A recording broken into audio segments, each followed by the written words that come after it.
Police নীরব দর্শক। আর তাদের সামনে তৃণমূল কাউন্সিলরের উপস্থিতিতে লাঠিসোঁটা হাতে চিটফান্ড কেলেঙ্কারিতে প্রতারিত আমানতকারীদের ওপর চড়াও তৃণমূল কর্মীরা।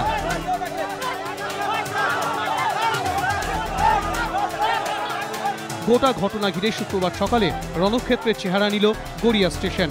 শুক্রবার সকাল থেকে রাজ্য জুড়ে বিভিন্ন জায়গায় পূর্ব নির্ধারিত কর্মসূচি অনুযায়ী বিক্ষোভ দেখাতে শুরু করে চিটফান্ড কেলেঙ্কারিতে প্রতারিত আমানতকারীদের সংগঠন। সেই কর্মসূচির অঙ্গ হিসেবে গড়িয়াতেও প্রতীকী রেল অবরোধ চলছিল। কিছুক্ষণের মধ্যেই সেখানে হাজির হয় রেল পুলিশ। অবরোধকারীদের সঙ্গে তাদের আলোচনার পর যখন পূর্ব নির্ধারিত সময়ের আগেই অবরোধ উঠিয়ে নেওয়া হচ্ছিল, তখন আচমকাই লাঠিসোঁটা হাতে অবরোধকারীদের উপর ঝাঁপিয়ে পড়েন স্থানীয় তৃণমূল কর্মীরা। শুরু হয় বেধড়ক মারধর। কিছুক্ষণের মধ্যেই সেখানে পৌঁছে যান রাজপুর সোনারপুর পুরসভার ২ নম্বর ওয়ার্ডের তৃণমূল কাউন্সিলর বিভাস মুখোপাধ্যায় এবং গড়িয়া টাউন তৃণমূল কংগ্রেসের সম্পাদক সুব্রত মণ্ডল। কিন্তু পরিস্থিতি নিয়ন্ত্রণে আসার পরিবর্তে তৃণমূল নেতাদের দেখে আরও যেন উৎসাহিত হয়ে ওঠেন দলীয় কর্মীরা। তৃণমূলের স্থানীয় নেতাদের উপস্থিতিতেই চিটফান্ড কাণ্ডে সর্বস্ব হারানো এই মানুষগুলোর ওপর পড়তে থাকে লাঠির ঘা। গোটা ঘটনা চলাকালীন অবশ্য সেখানে উপস্থিত ছিল পুলিশ, কিন্তু শাসকের শক্তি প্রদর্শনের সময় আইনের রক্ষাকর্তারা ছিলেন সম্পূর্ণ নীরব দর্শক।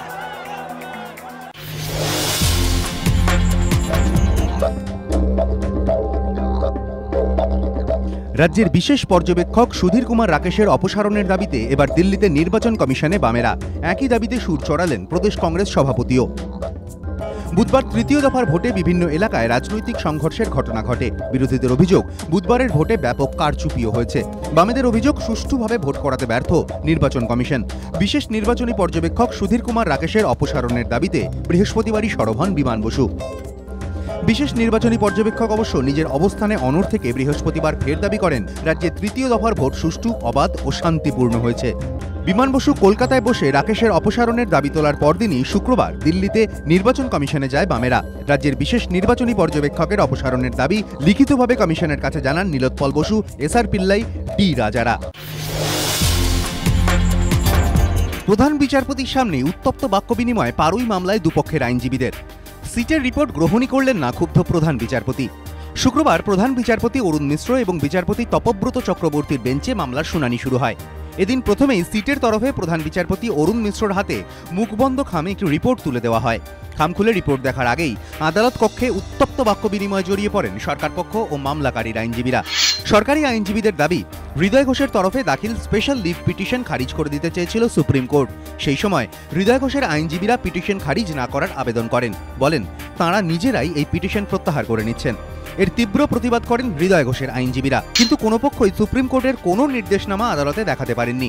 এরপরই ক্ষুব্ধ হয়ে ওঠেন প্রধান বিচারপতি। তিনি বলেন, এভাবে মামলার শুনানি সম্ভব নয়। অসমে জঙ্গি হামলায় মৃত 10। একই দিনে জোড়া জঙ্গি হামলা। বৃহস্পতিবার মধ্যরাতে প্রথম হামলাটি হয় অসমের বক্সাতে।